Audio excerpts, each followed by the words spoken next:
উন্নত দেশে এটার কেজি হচ্ছে 1.5 লক্ষ টাকা। ব্ল্যাক মাশরুম আমি বলছি বাংলাদেশের জন্য ডায়মন্ড। 9 জনেই আমার উপরে রাগান্বিত হয়ে চলে গেছে। এরকম অনেক ঘটনা ঘটেছে। আজকে আমি যে লতা তৈরি হচ্ছি এর জন্য সম্পূর্ণ অবদান হচ্ছে সরকারি কৃষি মন্ত্রণালয়, যুব ক্রীড়া মন্ত্রণালয়, মহিলা অধিদপ্তর এবং সমাজ কল্যাণ মন্ত্রণালয়, বাণিজ্য মন্ত্রণালয়। তো এই কাজ করতে গিয়ে অনেক বাধার সম্মুখীন হয়েছি। কেউ আমাকে এই কাজটা করার জন্য সাপোর্ট দেয়নি। মেয়েদের আসলে কাজ করার অনেক বাধা, তখন মাঝে মাঝে খুব কষ্ট হতো। তো ওই চ্যালেঞ্জটাকে সাথে নিয়ে আমি আমাকে উঠে দাঁড়ানোর একটা সংগ্রামে নেমে গেলাম। যখন আমি 2003 থেকে মাশরুমের চাষ শুরু করলাম, আমি ট্রেনিং করেছিলাম খাবারের উপরে। তো যখন আমি রিয়েলাইজ করলাম মাশরুমও তো একটা ভেজিটেবল, আলু চিপস করা যায়, আলু দিয়ে ফ্রেঞ্চ ফ্রাই করা যায়, বেগুনি করা যায়, তাহলে মাশরুম দিয়ে করা যাবে না। সেদিন থেকে আমার গবেষণা শুরু হয়ে গেল।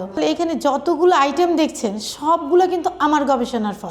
ব্ল্যাক মাশরুমটার কথাই যদি বলি, অনেকেই বলতো যে এই মাশরুম কেউ খাবে না। এই ব্ল্যাক মাশরুম দিয়ে আমি জ্যাম বানালাম, চাটনি বানালাম, ড্রিঙ্কস বানালাম, এবং বিশেষ করে আমার এই ড্রিঙ্কসটার এত সফলতা এসেছে যে বিশেষ করে এটা ডায়াবেটিক্স রোগীরা সবচেয়ে বেশি পছন্দ করছে, শিশু থেকে বৃদ্ধ। এরা কেন খাচ্ছে? এনটিএস মানে এসটাকে ধরে রাখছে, পাশাপাশি শরীরে কোলেস্টেরলটাকে ফ্রি করছে, ক্লান্তি দূর করছে, জিঙ্ক ক্যালসিয়ামের ঘাটতি পূরণ করছে। মাশরুমের স্যুপ করেছি, পাশাপাশি মাশরুমের চা করেছি, মাশরুমের পাকোড়া, মাশরুমের ক্রিস্পি, মাশরুমের মোমো এবং মাশরুমের লাড্ডু, মাশরুমের মিষ্টি। এটা কিন্তু আমাদের ভাইরাল প্রোডাক্ট। এবং মাশরুমের বাকরখানি নিজের উৎপাদিত এবং নিজের আবিষ্কার।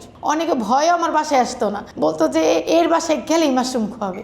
আত্মীয় স্বজন, বন্ধু বান্ধব অনেকে আমাকে দেখলে ভয় পাইতো। আমি করতাম, মানে আমি নাছোড়বান্দা যে আমি মাশরুম খাওয়াবই। দেখা গেছে 10 জন আসছে, একজন হয়তো মাশরুম খেয়েছে, 9 জনেই আমার উপরে রাগান্বিত হয়ে চলে গেছে। এরকম অনেক ঘটনা ঘটেছে। আমাদের দেশে তো একটা ভ্রান্ত ধারণা, অনেকেই মনে করে আবর্জনা জায়গায় যেটা হয় এটা মনে হয় মাশরুম, কিন্তু আসলে কিন্তু এটা মাশরুম না। মাশরুম একটা টিস্যু কালচারের মাধ্যমে বৈজ্ঞানিক পদ্ধতিতে আমরা ল্যাবে পরীক্ষা করে এটাকে চাষ করা হয়। এটা পুষ্টিকর একটা সবজি। এই জায়গাটা আমাদের অনেকেরই জানা ছিল না। যখন আমি এই কাজগুলো করছিলাম তখন আমাদের নারায়ণগঞ্জের 2004-এ জেলা প্রশাসক হারুন রশিদ স্যার, তো স্যারকে গিয়ে বললাম যে স্যার মাশরুমে এত পুষ্টিগুণ, আমি আপনার এখানে যারা মিটিং আসে তাদেরকে একটু বোঝাতে চাই। তখন স্যারের এখানে যে মিটিংগুলো হতো, এই মিটিংগুলোতে আমি মাশরুমের স্যান্ডউইচ, তখন এত আবার খাবার ছিল না, শুধু মাশরুমের স্যান্ডউইচটা, মাশরুমের ফ্রাই, এই দুইটা আবিষ্কার করেছিলাম। তখন এই দুইটা খাবার, তো মাশরুমের নুডলস, তো যখন নিয়ে যেতাম তখন খাওয়ার পরে যখন বলতো যে খুব ভালো লাগছে, তখন তাদেরকে বলতাম মাশরুম। তখন তারা বলতো আরে এটা তো অনেক মজার খাবার। এইভাবে আমি আস্তে আস্তে বাজারটা তৈরি করলাম। প্রথম থেকে এভাবে সেল করে করে করে করে আস্তে আস্তে আমি যখন জায়গা তৈরি হয়ে গেল, তখন আমি বুঝতে পারলাম যে মাশরুম একটা জনপ্রিয় জায়গায় চলে এসেছে। এবং আমি তখন কি করলাম, একটা মেলা করলাম। তো ওই সময় আমার 7 দিন 7 জন মন্ত্রী, ডিসি, এসপি কে নিয়ে আমি আলোড়ন তৈরি করলাম, একক মাশরুমের একটা মেলা করলাম নারায়ণগঞ্জ। ওই মেলাটা করার পর আমাকে কখন আর পিছনে ফিরতে হয় না। এই ব্ল্যাক মাশরুমটা বাংলাদেশে এর আগে কখনোই ব্ল্যাক মাশরুম হতো না। আমার ম্যাডামের উদ্বুদ্ধে উনি ব্ল্যাক মাশরুমটা নিয়ে আসলো এবং আমি এটাকে ওনার উদ্বুদ্ধে আমি প্রসেসিংটাকে ডেভেলপ করলাম। এবং এই ব্ল্যাক মাশরুম আমি বলছি বাংলাদেশের জন্য ডায়মন্ড, কারণ উন্নত দেশে এটার কেজি হচ্ছে 1.5 লক্ষ টাকা, অথচ আমাদের দেশে উৎপাদন কস্ট খুবই কম। অলরেডি আমার সবচেয়ে বড় সফলতা যেটা, আমি একসময় নিজে একজন উদ্যোক্তা ছিলাম।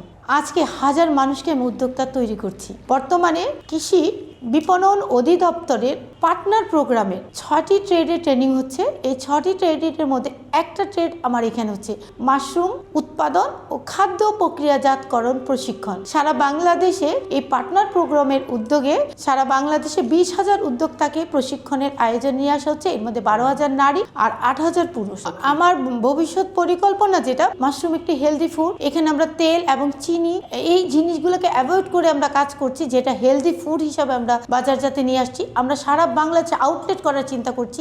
আমরা অফলাইনে ট্রেনিং করাচ্ছি, তো ভবিষ্যৎ আমাদের পরিকল্পনা আছে অনলাইনেও দেবো এই ট্রেনিংগুলো। এটা আমি সামাজিক দায়বদ্ধতা থেকে আমি আমার হাজার মানুষের কর্মসংস্থান সৃষ্টি করার জন্য সম্পূর্ণ বিনামূল্যে জমজম মাশরুম ফুড এই ট্রেনিংগুলো দিয়ে থাকে। আমাদের এখানে ছোট মিনি প্যাক আছে, যখন আমরা এটাকে পাইকারি দিচ্ছি মিনি প্যাকগুলো দিচ্ছি 20 টাকা করে, আর খুচরা বিক্রেতা যখন নিচ্ছে তখন তাকে দিচ্ছি 30 টাকা করে।